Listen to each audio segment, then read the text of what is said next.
que Firestone esté como siempre haciendo lío y empiezan con las bombas de estruendo y a quemar gomas, que Eucalechea haya algo y entonces tiran algunos cohetes y mis perros se vuelven locos, o que haya un asalto y estén a los tiros y yo no me estoy dando cuenta porque estoy encerrada acá en el fondo. Este, la historia es la siguiente, y esto es en general. Si yo puedo resolver, o sea, todas las resoluciones que hoy corregí, porque corregí la primera parte de fracciones, en general están todas bien. La historia es que todos estos problemas son situaciones que nosotros podemos dar en la clase como para eh, este, iniciar el tema. Entonces, ver cómo los chicos lo resolverían para, de esa manera, después nosotros ir haciendo preguntas, ¿sí? Entonces, es como que, como nosotros tenemos ya la forma, porque aprendimos de una forma no constructiva, sino la mayoría fue normativa, entonces es como que nos cuesta salir de esa manera con que nos enseñamos. Entonces, por ejemplo, en el que les preguntan, el que les dan el cuadradito, ¿no? Y les dicen, bueno, este cuadradito es un sexto. ¿Cómo representarías? Entonces, la mayoría lo que hace es esto, ¿no? Entonces, ahí tenemos un sexto. Si yo después lo empiezo a dividir en porciones más chiquitas, me van a dar los equivalentes. La pregunta es, ¿los chicos lo van a redividir? ¿Lo dividirán? ¿Sí? Entonces, ¿qué es lo que a mí me puede pasar y que si no me pasa, tal vez tendría que presentarlo? Esto es un sexto. Yo tengo un entero, que lo hicimos en forma de barra, que es lo normal que tenemos escrito, está dividido en 6 partes iguales y una está sombreada. Ahora, si yo hubiera hecho esto,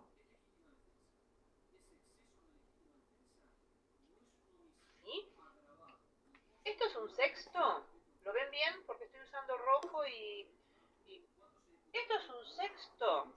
Sí, es un sexto. Pero la forma del entero cambió. Entonces no estamos en el rectángulo, en la barra de chocolate, ni estamos en la pizza. Estamos en otro entero que tiene otra forma distinta, ¿sí? Como un pedacito de pared. Entonces, si fueran los bloques fueran todos de esta manera, entonces... Y la pregunta es, ¿esto es un sexto y esto es un sexto? Porque nosotros a lo que vamos a apuntar es a que vean que... que el entero está dividido en 6 partes iguales, ¿sí? No importa la forma, lo que nos importa, de la misma manera que yo podía haber hecho esto, ¿sí? Si yo hubiera hecho para que no puedo, ahí, yo hago esto, también sigo teniendo un sexto. Lo que estamos cambiando es la forma del entero.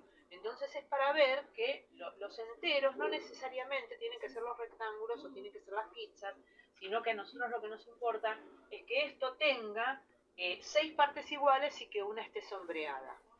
Entonces, ¿esto es lo mismo que esto? No, no es lo mismo, no tiene la misma forma, pero representa un sexto, sí. ¿Entienden? ¿Cómo salimos? La historia es salir de lo que nosotros tenemos. Tenemos que ponernos en la mente del chico.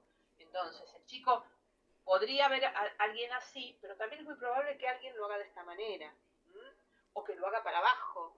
Entonces, esto me está implicando que las formas de los enteros pueden ser distintas, pero lo que a nosotros nos importa es las 6 divisiones iguales y que una de ellas esté sombreada. De la misma manera que cuando ustedes lo resuelven aplicando la equivalencia. Entonces, yo lo que me pregunto es, ¿el chico va a resolver aplicando equivalencia o nosotros queremos introducir el tema de equivalencia? ¿Sí? Porque si ustedes lo resuelven, como les puse en las correcciones, está bien resuelto desde mi conocimiento previo. Pero yo tengo que ir pensando también en el conocimiento previo del alumno, porque en función a lo que el chico diga, es como yo tengo que ir llevando la clase para hacer la construcción del conocimiento. No se olviden que nosotros construimos el conocimiento, no es que, esto se hace así, ¿sí? Por ejemplo, creo que corregí una sola de este tipo. Supongamos que yo tengo esto, ¿no? Tengo 3/5 y 1/2. Nosotros sabemos que hacemos esto, ponemos 10, decimos 10 dividido 5 es 2, 2 por 3, 6, 10 dividido 2, 5 por 1, 5. Y esto me da 11 décimos. Es bárbaro, ¿es correcto? Es correctísimo. Ahora, yo lo hago de esta manera y el chico me dice, ¿y por qué lo haces así? ¿Por qué dividiste? ¿No podías haber multiplicado y después dividido? Y si alguien me pregunta a mí eso, ¿ustedes tienen respuesta? No. ¿Entienden? Entonces, cuando yo no tengo respuesta para la regla, quiere decir que la regla no me sirve. La regla me tiene que servir y la tengo que encontrar yo cuando, después a posteriori, por ahí después los chicos encuentran la regla. En cambio, como los chicos saben, ¿por qué lo saben? Porque lo aplicaron con el material concreto, ¿no? Qué sé yo, si yo tengo 1/5 y tengo 2/5, tengo 3/5. Entonces, si yo lo trabajé con el material concreto, yo veo que cuando las fracciones tienen el mismo denominador, no tengo problemas cuando las sumo. Pero cuando no tienen el mismo denominador, estoy en un problema. Entonces, ¿qué hacemos? Y tratamos de buscar un denominador común. Entonces, como nosotros ya trabajamos ese concepto de la equivalencia, entonces, ¿cuál es el denominador común entre 2 y 5? El común, el más fácil, es el 10. Piensen que nosotros en general trabajamos con números que los chicos ya tienen que haber trabajado con los conceptos de múltiplo y divisores cuando llegan a este tema, ¿sí?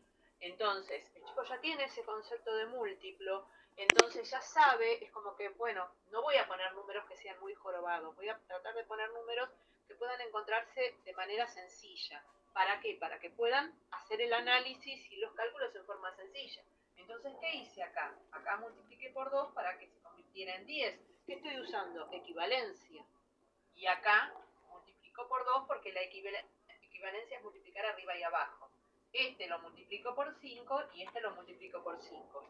Entonces, ahora ¿qué me queda? Me queda este 6, me queda este 5 y esto me está dando estos 11 décimos. Esta es una cuenta razonada. La otra cuenta es una cuenta donde yo apliqué una regla, pero no sé por qué la hice. ¿Sí? Entonces, la idea es, nosotros tenemos que encontrar, en algún momento tenemos que encontrar cómo lo vamos a hacer, ¿no? Cómo encontrar esta regla. En la suma y en la resta, esto da muchísimo resultado. Los chicos lo hacen con muchísima facilidad, porque al tener el concepto de equivalencia y ser más claro, entonces no hacen tanta vuelta. Por ejemplo,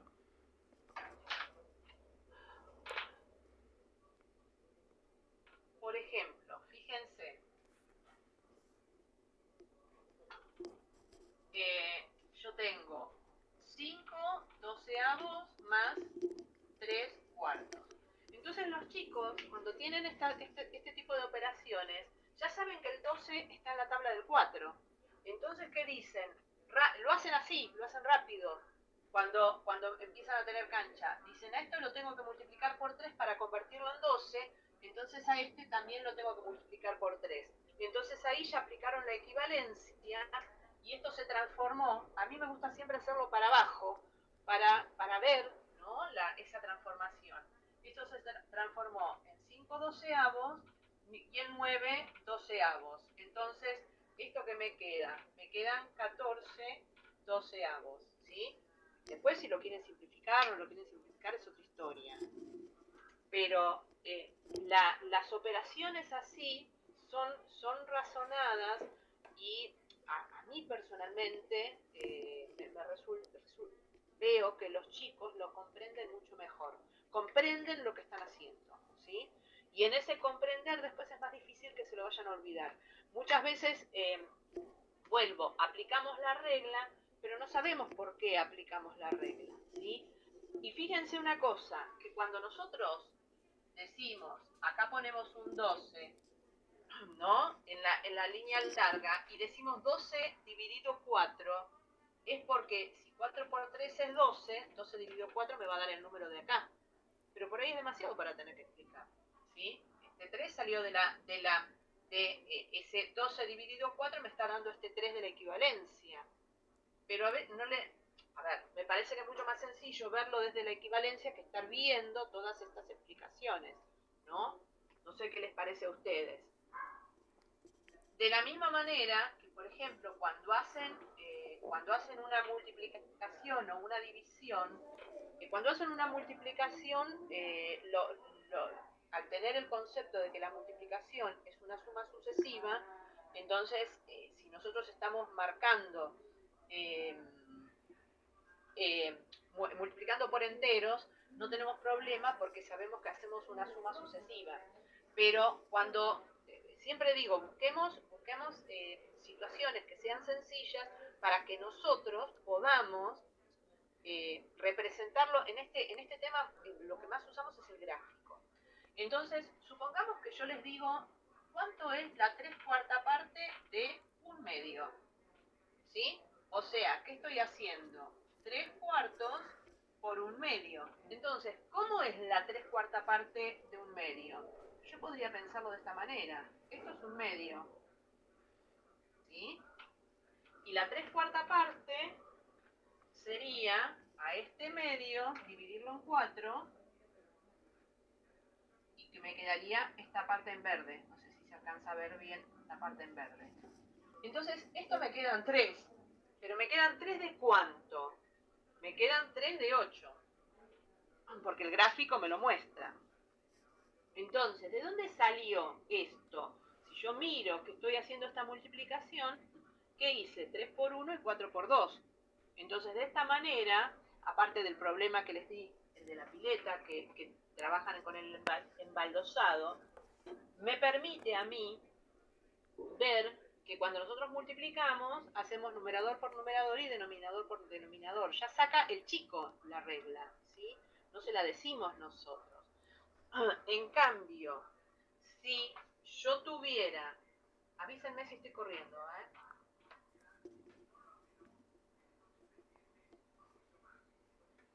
Supongamos que ahora les digo que tengo 3/8 dividido 2. Entonces, ¿cómo podría imaginarme esto? Lo podría imaginar, ahora me voy a ir al gráfico común. 1, 2, 3, 4, 5, 6, 7, 8, todo esto me sobra. Entonces, 3/8 sería esto. Pero si yo lo reparto entre 2, lo podría cortar así o lo podría cortar así, me resulta más fácil hacerlo en horizontal. Esto sería la mitad de 3/8. Entonces, la mitad de 3/8 me está dando 3. ¿Pero 3 qué? Porque los pedacitos ahora son más chiquititos. Entonces, ¿qué hago? Tengo que unificar para que las partes quedan iguales, entonces me quedan 3/16. Ahora, ¿de dónde salió ese 16? Y salió de que el 8 lo multiplicamos por el 2. O sea, que si al 8 lo multiplicamos por el 2, esto es lo mismo que haber hecho 3/8 y en vez de dividirlo por 2, lo multiplicamos por el inverso. Y fíjense que acá aparece el concepto de inverso. Yo no puedo hablar de inverso, como les puse en las actividades anteriores, cuando estoy trabajando con los números naturales, porque los naturales no tienen inverso, solamente tiene inverso el 1. ¿Sí? En cambio, el concepto de inverso, ¿a dónde aparece? Aparece en forma completa cuando nosotros llegamos a los números racionales. Entonces ahí me está dando ese 3/16. Entonces, en definitiva, ¿a dónde quiero llegar? Quiero llegar a que dividir es lo mismo que multiplicar por el inverso del divisor. Y de esa manera no tengo necesidad ni de estar mirando, de estar acordándome muchas reglas, porque estoy transformando todo en en una multiplicación.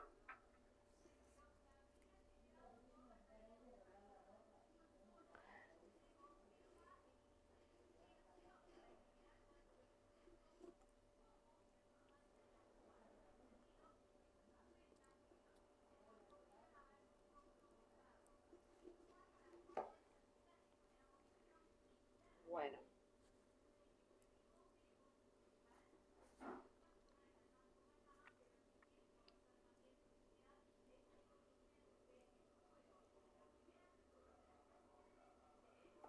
Bueno. Bien. ¿Alguna otra pregunta con respecto a esto? Esto es lo que estuve corrigiendo hasta ahora. ¿Cuál fue que terminé? Terminé de divisibilidad. Y estuve viendo la primera parte de división, no de división, de números racionales.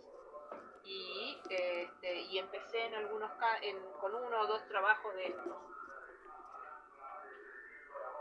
¿Hay alguna consulta más que quieran hacer?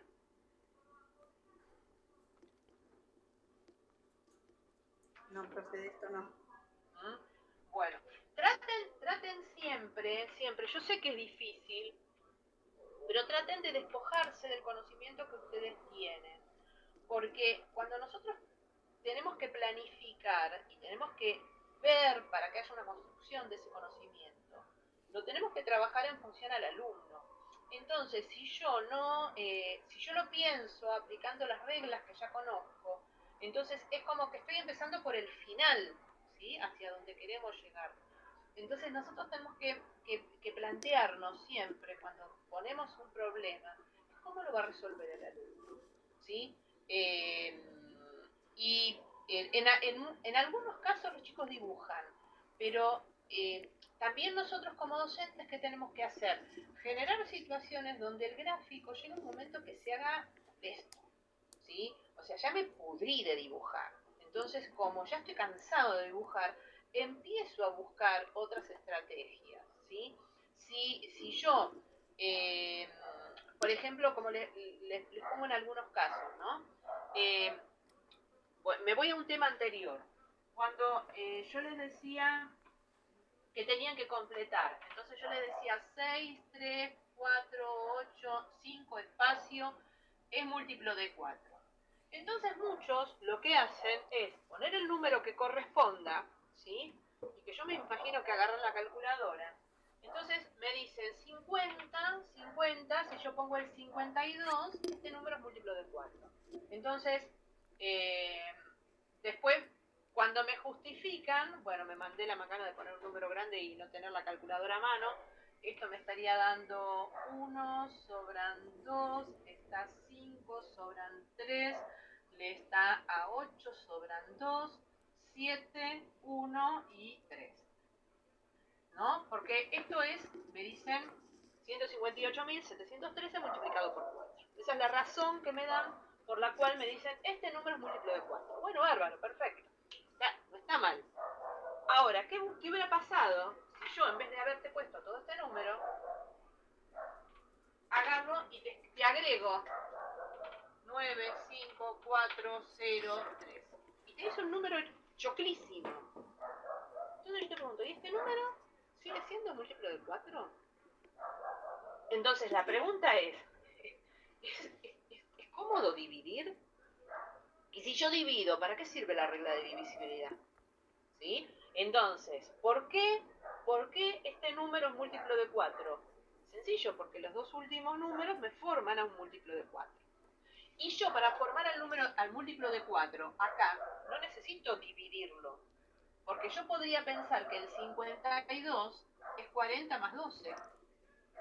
Entonces ya estoy viendo que los dos son múltiplos de 4, por lo tanto el número va a cumplir la regla de divisibilidad. Entonces fíjense cómo nosotros aplicamos acá las propiedades de los múltiplos, a su vez para aplicar el criterio. ¿No? Entonces, pero yo qué hago como docente si el chico me hace la división y le cambio el número y le pongo uno más largo. Y si me vuelve a dividir le pongo otro más largo. Entonces, ¿vas a seguir dividiendo? O te vas a dar cuenta, ¿sí? Porque de pronto otro lo supo y lo dijo, que con ver los dos últimos me alcanza. ¿Mm? La idea es esa. O sea, necesito... Y fíjense que, por ejemplo, si yo quisiera saber si este número es múltiplo de 3, ¿sí? Es múltiplo de 3. ¿Necesito hacer la suma entera?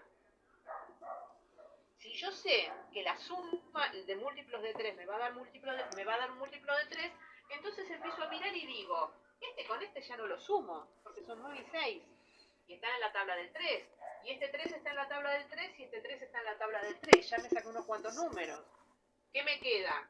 4 más 8, que da 12, no lo sumo.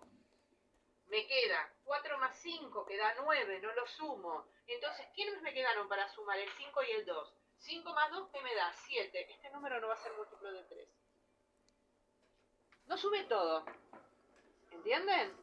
¿Por qué? Porque yo sé que si sumo múltiplos de 3, el resultado que me va a dar un múltiplo de 3. Entonces, ¿qué empecé? Empecé a desechar los números que están en la tabla que pueden formar un múltiplo de 3. Entonces, ¿necesité hacer toda la cuenta? No. ¿Sí? Y es más, al ser 7, cuando este número lo dividamos por 3, va a sobrar 1. Porque el último número hubiera sido un 6. Entonces el 1 lo tengo de más. O sea, yo también puedo decirles cuál es el resto de la división sin haberla hecho, aplicando la regla de divisibilidad. ¿Sí? Estas son los truquitos, digamos, que tiene la matemática. Pero esos truquitos a los chicos les gustan, ¿sí? Sobre todo cuando son más chicos. ¿Por qué? Porque parece que fueran cosas de magia. Entonces, ¿qué pasa? Yo trabajo menos. Uy, esta propiedad me sirve, trabajo menos. ¿Mm? Bueno, otra consulta. A ver, hace rato que no nos veíamos.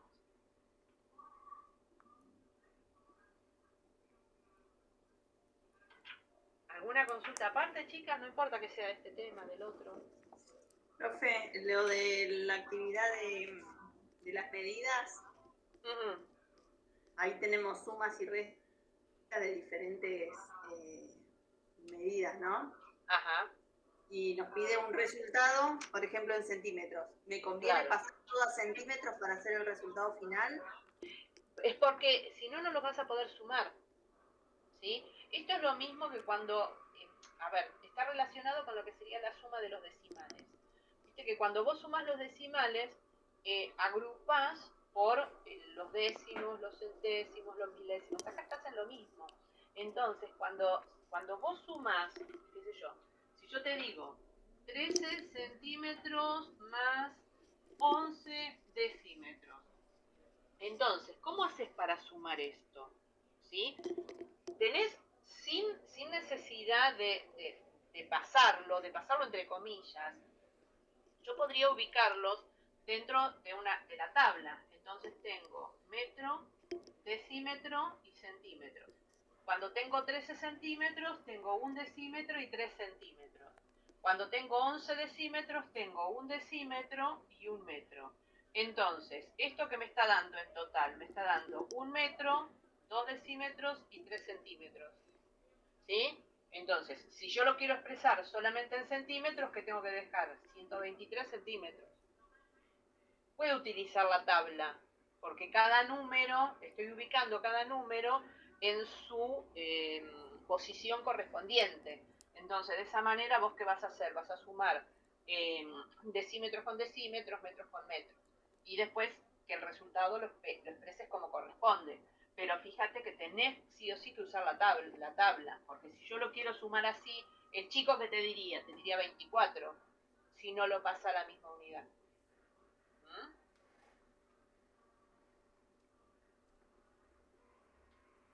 En el caso de que, cuando, por ejemplo, tengo 179,36 centímetros. Para. Ese 30...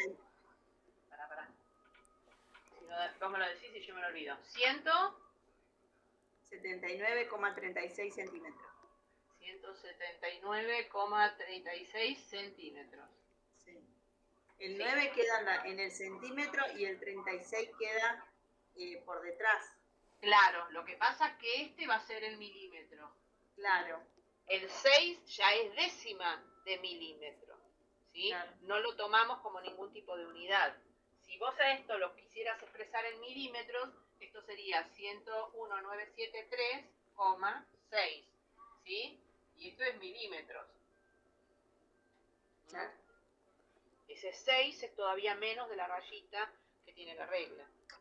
Claro, sí, porque yo en la ubicación de la regla es como que me quedaba el 6 afuera, digamos. Claro, ¿No? esa rayita chiquitita es más chiquita que esa todavía. Bien.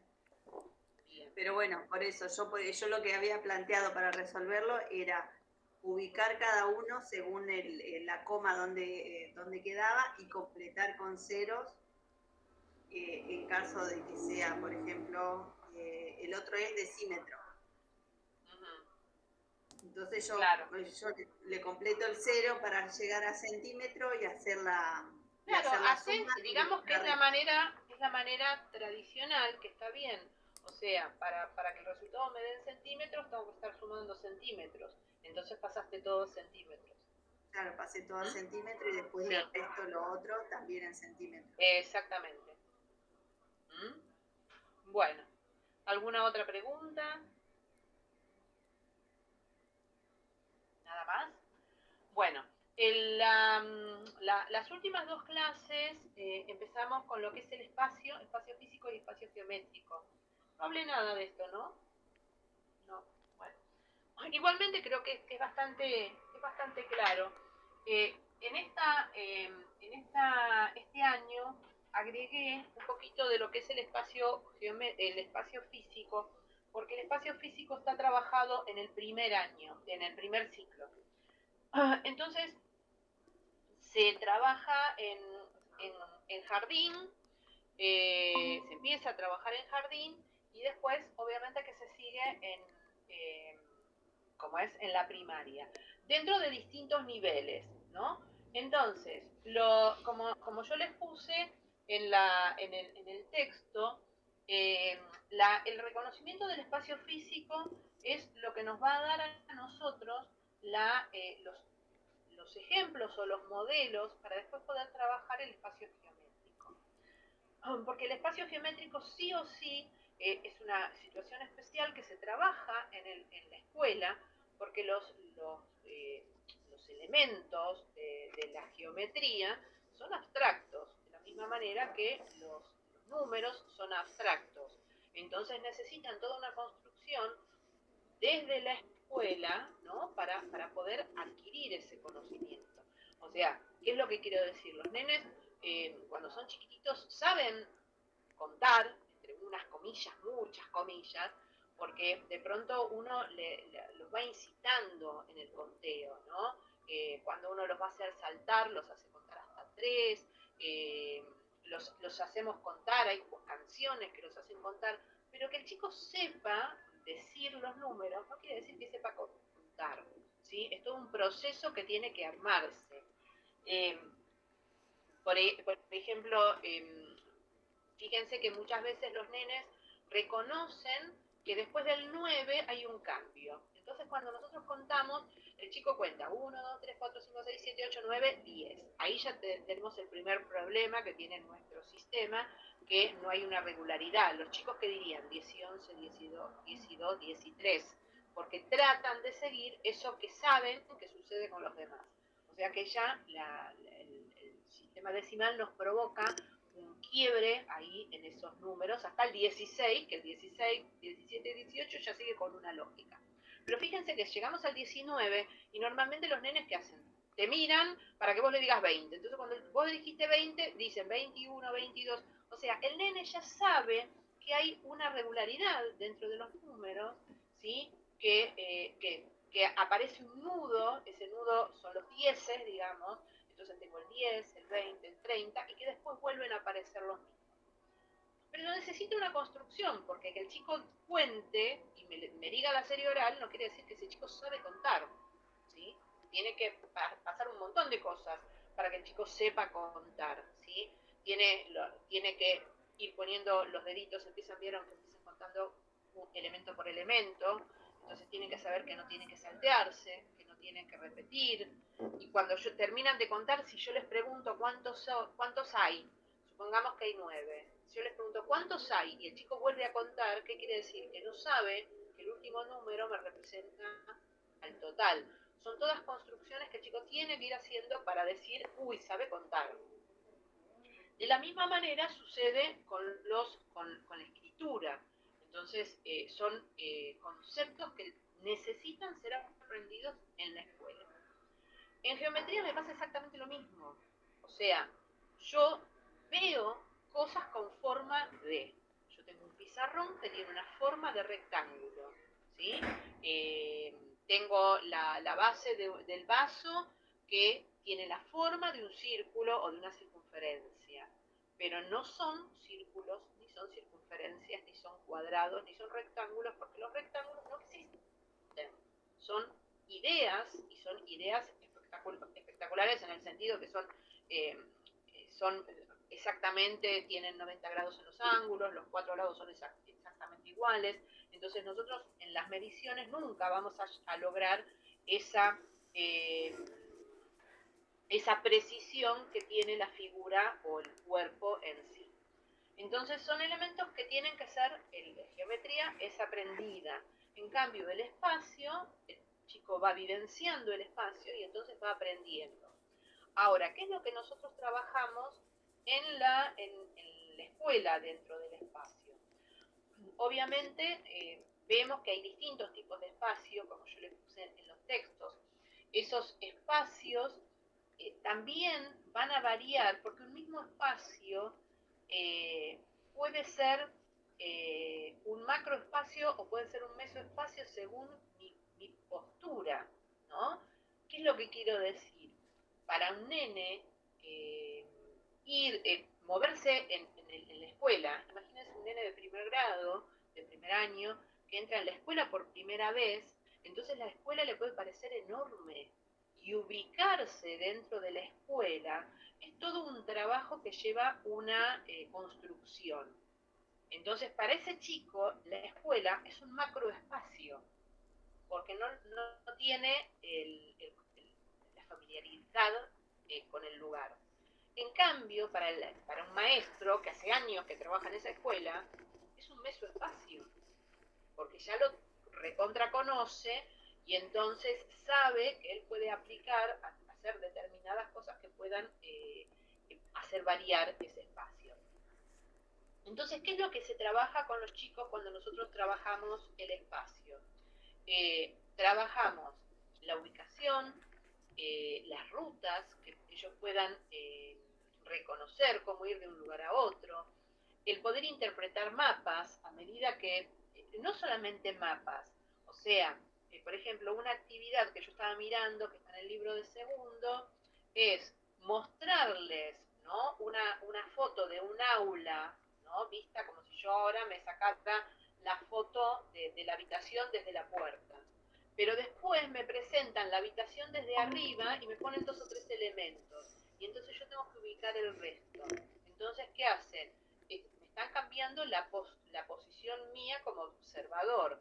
Entonces, cómo lo que yo vi desde un rincón, cómo lo voy a ver desde arriba, ¿sí? La interpretación de esos pequeños planitos, el plano de la habitación, el plano de la sala, del aula, después nos vamos a la escuela, después de la escuela nos podemos ir o sea, va a ir creciendo en función al crecimiento de los chicos.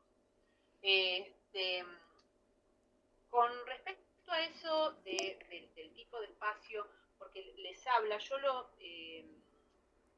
hoy analizo las cosas también de otra manera, porque por ejemplo el texto habla de que a veces ese manejo del espacio tiene una situación que es sexista, y por ahí si uno es muy feminista lo podría llegar a tomar a mal, pero si uno lo piensa muchas veces, por ejemplo, imagínense que yo en la esquina de la cuadra donde yo vivo tuviera ¿cómo es? Un kiosco. Es muy probable que si tuviera un hijo varón, lo deje ir.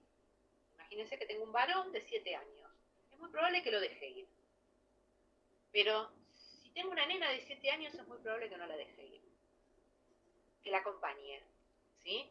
Entonces, ¿qué es lo que hacen esas cosas?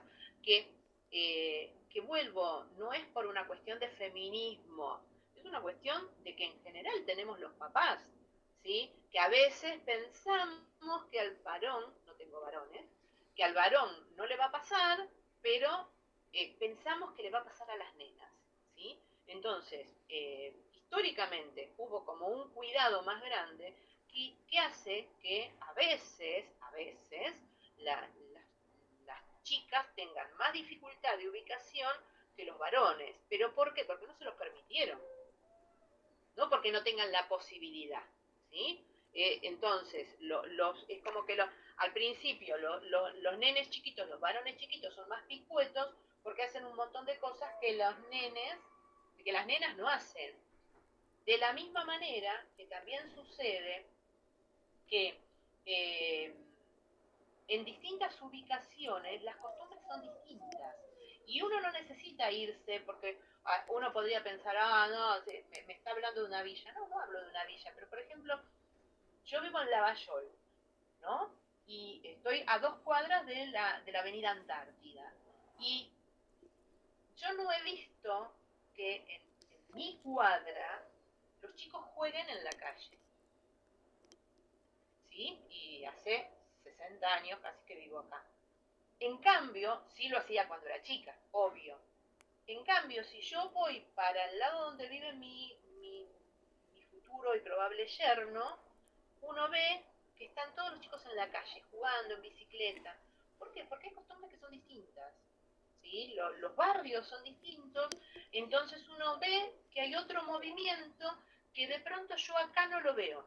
Entonces esos chicos de ese lugar tienen otra relación con el espacio que va a ser distinta a la de un chico viviendo acá. Por distintas razones, no sé, pero no son ni buenas ni malas, son distintas, ¿sí? Entonces eso me genera una construcción de espacio distinto. Ahora, ¿qué es lo que nos sucede con la geometría? Como les decía recién, la geometría tiene que ser construida. Entonces yo les empiezo a hablar de algo que es el sistema axiomático, que en general todas las geometrías se basan en axiomas. ¿Qué son los axiomas? No son demostraciones, son afirmaciones, que no voy a poner yo en duda, ¿sí? Porque es como que es al divino botón ir a explicarla. Por ejemplo, uno de los axiomas dice, hay infinitos puntos. ¿Quién va a dudar que no hay infinitos puntos? ¿Sí? Otro axioma dice, dados 2 puntos, existe una sola recta que pasa por ellos. ¿Necesito demostrarla? ¿Sí? Si yo dibujo 2 puntos, el punto A y el punto B, entonces recta hay una sola. Ahora, si yo empiezo a hacer curvas, ¿sí? Podría ser una curva, otra curva. Miren todo lo que puedo hacer que pase por los lados. Entonces, ¿y tiene sentido esta demostración? No, por eso es un axioma, ¿sí?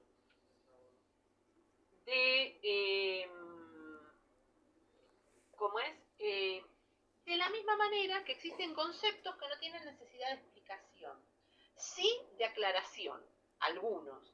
Por ejemplo, hablar de puntos, el chico ya sabe lo que es un punto, ¿sí? No necesito explicarle lo que es un punto. Ahora, cuando hablamos de líneas, tenemos que tener cuidado, y yo algo les pongo en el texto, porque cuando uno busca la definición de línea, dice que es una sucesión continua de puntos. Bien, cuando buscamos la definición de recta, me dice que una recta es una sucesión de puntos alineados de A3 a la punta del obelisco. ¿Qué quiere decir alineado de A3? Porque si yo sé que las líneas pueden ser curvas o pueden ser rectas, ¿sí? Entonces cuando me dicen alineados, ¿qué me está queriendo decir? ¿Sí? Lo que pasa es que cuando nosotros nos dicen alineados, ¿qué pensamos? Pienso en una fila donde están todos derechitos, ¿sí? Por eso no es, no es conveniente meternos en este tipo de definiciones que nos generan un montón de vericuetos, digamos. Pero sí que, o sea, no podemos decir línea a una recta, porque la recta es una línea recta, porque la línea puede ser curva o puede ser recta. Bien, después de haber entrado en todos estos conceptos, entonces tenemos las rectas, ¿no? Que yo no se las pude escribir tal cual como a mí me hubiera gustado, porque para eso hubiera tenido que usar ¿cómo es?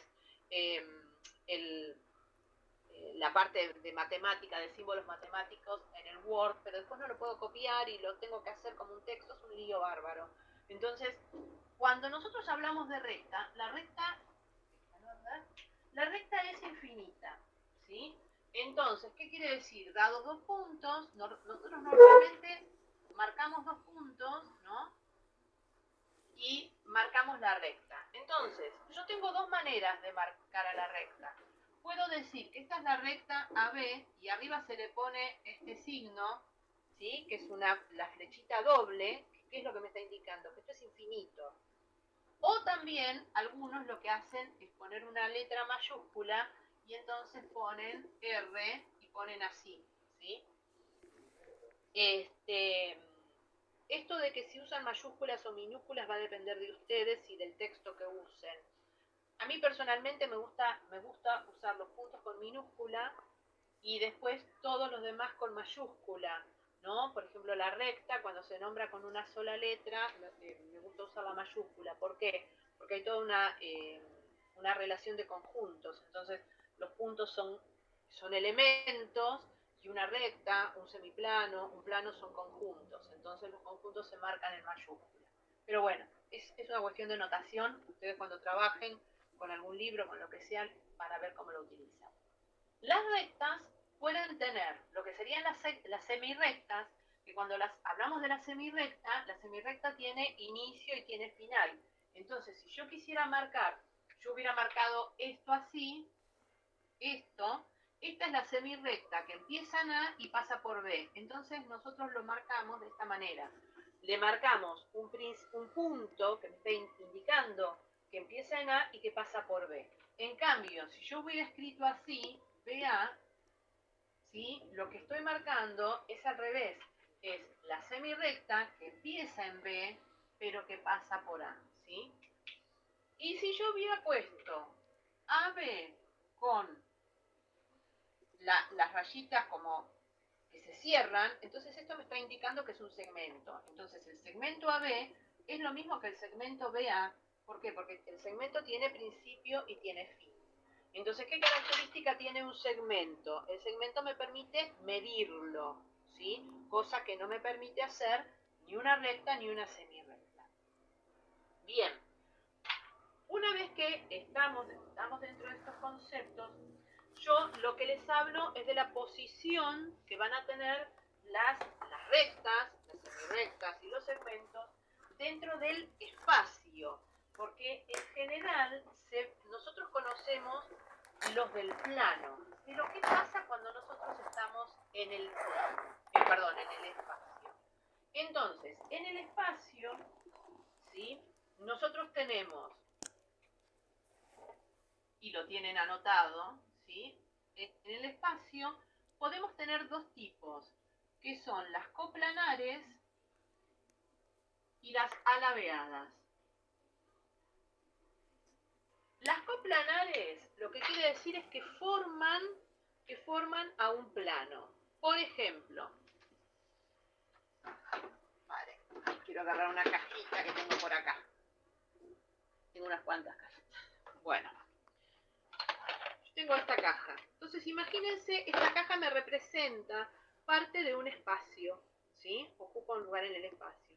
Entonces, yo lo que les hablo en el texto es de una habitación.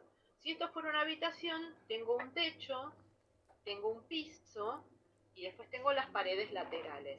Entonces fíjense que si yo pensara en este segmento y en este segmento, o en esta recta, imaginándome la infinita y en estas dos rectas forman a este plano, ¿sí? Entonces, ¿qué serían? Coplanares. Si yo trabajara con esta y con esta, que son paralelas, dibujaría estas dos, entonces, ¿qué forman? Forman a este plano, forman el plano de esta pared.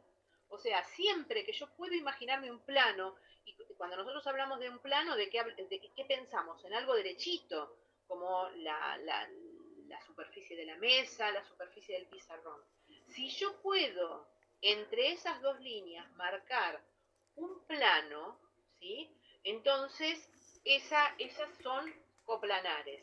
Imagínense que yo quisiera, no sé si lo podríamos ver bien, si yo quisiera unir, a ver, esta de acá arriba, si tuvieran una caja y lo marcaran, o piensen en una habitación, ustedes están en la habitación, entonces piensen, dentro de la habitación, este lugar, que sería ahí atrás, donde se junta el techo con esta pared. Estoy pensando en esta.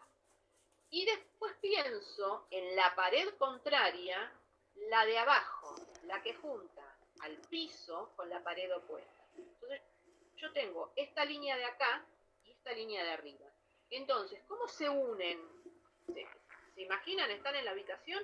Entonces, ¿cómo se unen esas dos líneas que son paralelas?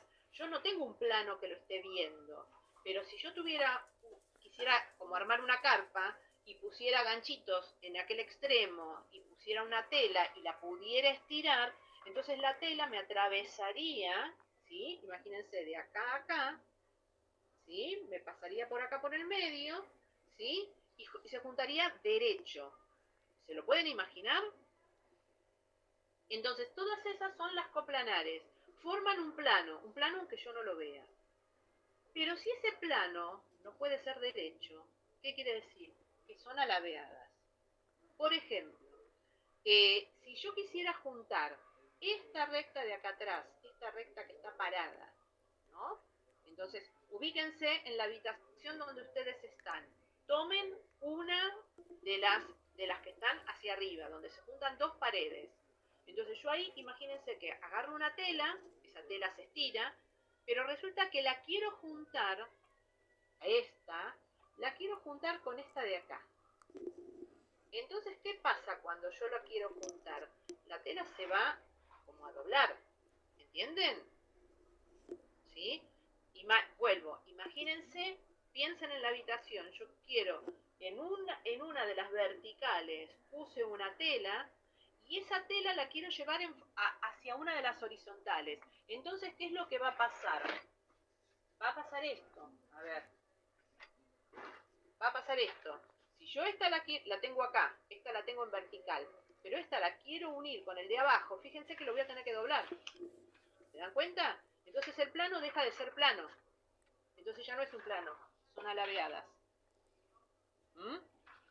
En el texto tienen En el texto tienen bien. Bueno. En el texto tienen más o menos bien el dibujo hecho con una. Como si fuera una caja puesta en 3 dimensiones. Entonces, cuando nosotros hablamos del espacio es o forman un plano o no lo forman. Cuando forman a un plano, estas van a tener dos, que son las que en realidad van a ser 3 en definitiva, pero son las que nosotros conocemos. ¿Cuáles son? Unas son las paralelas. ¿Cuáles son las rectas paralelas? Las que no tienen puntos en común. Y lo contrario de ser paralela no es ser perpendicular, ¿sí? Es ser transversal. Se le dice transversal o secantes. ¿Qué quiere decir? Que se están juntando en un punto, se cruzan en un punto. Entonces, cuando nosotros tenemos las que se pueden juntar en un punto, ahí nos aparecen dos tipos. Una, que son las perpendiculares, ¿sí? Que son las que forman los ángulos, 4 ángulos iguales. No necesito hablar ahora de 90, ¿sí? Después más adelante sí, pero son las que forman Cuando se cortan 4 secciones iguales. Y las otras son las oblicuas. ¿Sí? Entonces, siempre recuerden, lo contrario de paralela no es ser perpendicular. Lo contrario de paralelas, la palabra que más se usa en matemática es secantes. ¿Sí? ¿Qué quiere decir? Que se cortan en un punto. O no se cortan o se cortan. ¿Sí? Y si se cortan, se pueden cortar de dos maneras distintas. Formando ángulos distintos, formando ángulos iguales. Bien. Concepto de rectas y de la posición de las rectas. Después de esto, empezamos con el concepto de los, ¿cómo es? El concepto de los ángulos. Entonces, yo en concepto de ángulos, paren que veo si tengo por acá, sí.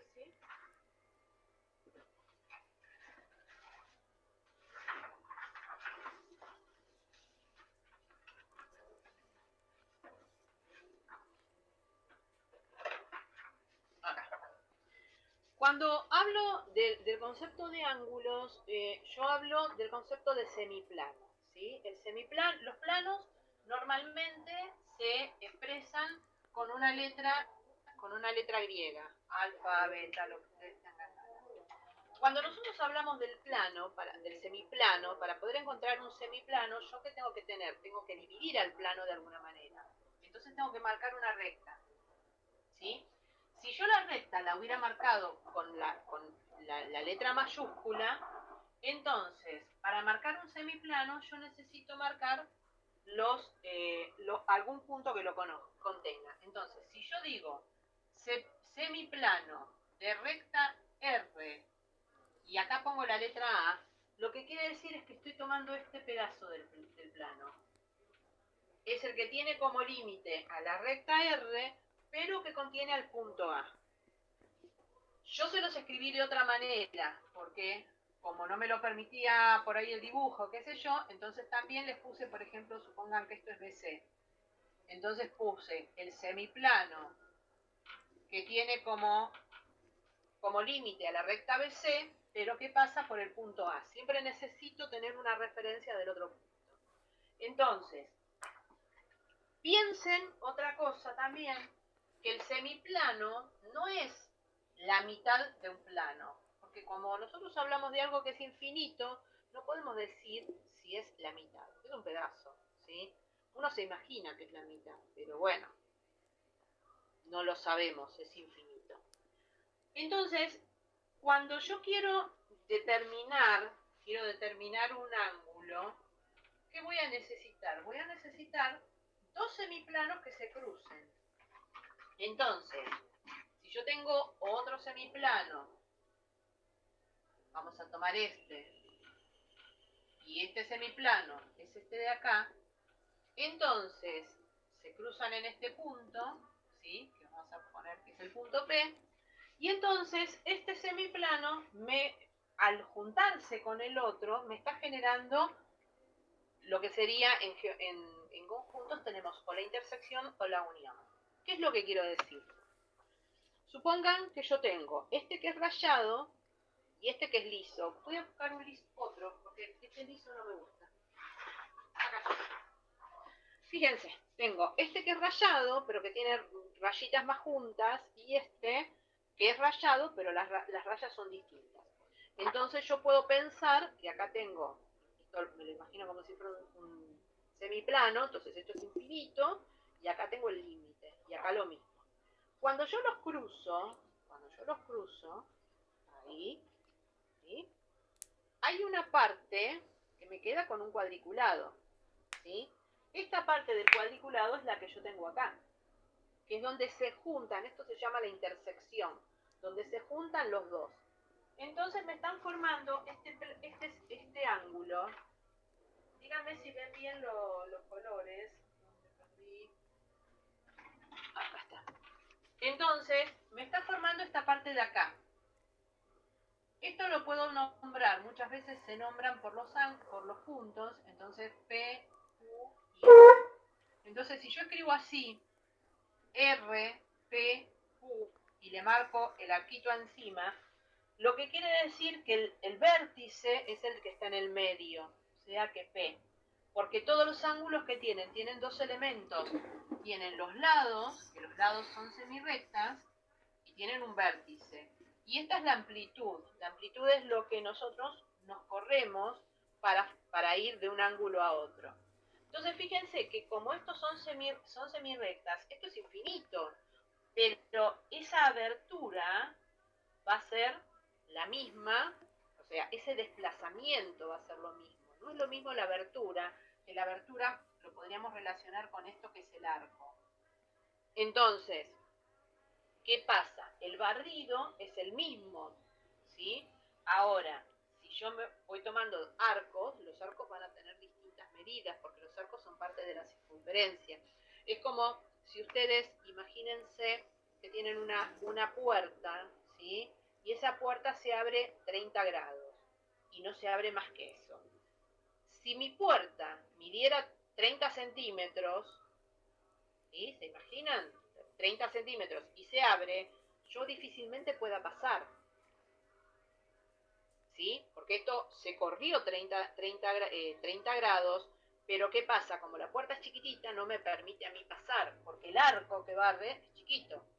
Pero si la puerta fuera de 1 metro y yo muevo 30 grados, entonces la abertura que hice fue exactamente la misma, pero al ser más largo, la porción, el arco que describe, entonces sí podemos pasar.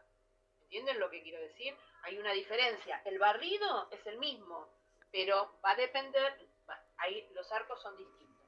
Volviendo, semirrectas y vértice. Entonces, esto que me está armando, la semirrecta PQ y la semirrecta PR. Y este ángulo es un ángulo convexo, ¿sí? Convexo quiere decir que es menor de 180 grados, ¿sí? Los ángulos convexos son los que se forman con lo que nosotros juntamos de los dos, ¿sí? O sea, yo tengo este, me gustaría que fuera más largo, pero bueno, es lo que tenemos. Entonces, fíjense, acá, ahí, esta parte así me está formando este ángulo que es el ángulo convexo, ¿sí? Me queda con con lo que sería un cuadriculado. Pero todo el resto me está formando otro ángulo, que es el ángulo cóncavo, es el ángulo que mide más de 180 grados, ¿sí? Y entonces ese ángulo cóncavo que está formado por toda la zona que está sombreada. O sea, es necesario que conozcamos lo que es un ángulo cóncavo, pero esto no quiere decir que lo vayamos a trabajar demasiado, quédense tranquilas. Pero sí reconocer que un ángulo, o sea, digamos como que la primera separación que tienen los ángulos, ¿cuáles van a ser? Los cóncavos y los convexos. Dentro de los convexos, ¿qué tenemos? Los que nosotros conocemos, ¿sí? Entonces, lo tienen todo en el texto, creo que subió hoy el texto. Entonces les habla del ángulo nulo, que es el ángulo de 0 grado. Entonces, ¿qué es un ángulo nulo? Que no hubo ningún tipo de amplitud, digamos, no hay separación. Entonces, si yo tengo esto, ¿sí? Y esto no lo levanto, entonces, ¿qué me está formando? Una semirrecta, y este es un ángulo que tiene 0 grados, ¿por qué? Porque no hay amplitud. Ahora, si yo lo pongo como las agujas del reloj, ¿sí? Y fíjense que ahí, cuando dije aguja del reloj, me vino a la cabeza. Nosotros podemos utilizar los relojes como para ver estas amplitudes de los ángulos. ¿Por qué? Porque, por ejemplo, a las 12 en punto, las agujas del reloj están formando un ángulo nulo. Pero cuando las agujas se ponen de esta manera, una enfrentada, que no son las 12:30, pero sí que quedan enfrentadas, entonces este es un ángulo que se le dice llano, de 180 grados. Entre los 0 y los 180 grados, entonces ahí aparecen los ángulos que conocemos nosotros. tenemos el ángulo recto, que es el que mide exactamente 90 grados, que es un cuarto de circunferencia. ¿Y por qué está bueno decir un cuarto de circunferencia? Porque no necesito medirla, ¿sí? Porque si yo tengo un círculo, lo divido en 4 partes iguales,